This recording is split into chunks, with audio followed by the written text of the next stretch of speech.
Hi friends, happy Deepavali.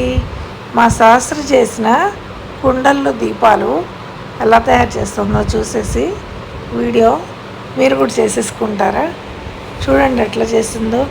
ముందు 3 కుండలు తీసుకొచ్చి చిన్న చిన్నవి వాటికి పెయింట్లు వేసేసింది. 2 ఎల్లోవి, 1 వైట్ పెయింట్ వేసేసింది. ఫెవిక్రిల్ పెయింట్లు ఉంటాయి కదా, శారీస్కి వేసుకుంటారు, అవి వేసేసింది.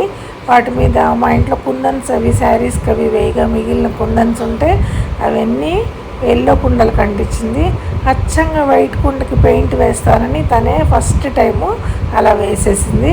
నేనేమో దీపాలు అవి అరేంజ్ చేసి కొన్ని పెన్తో గీసిచ్చి ఇట్లా వేయించాను. చూడండి, వాటిల్లో దీపాలు పెట్టుకుంటే ఎంత బాగుందో కదా. అసలు లక్ష్మీదేవికి ఇట్లా అలంకారం చేసి పెడితే చాలా ఇష్టం. చాలా చాలా బాగున్నాయి కదా మా దీపాలు. మీరు కూడా తయారు చేసుకొని మేము చేసినవి ఎలా ఉన్నాయో చెప్పండి. మీరందరూ కూడా దీపావళి బాగా జరుపుకుంటారని అనుకుంటున్నాను. Happy Deepavali all of you. Thank you for watching.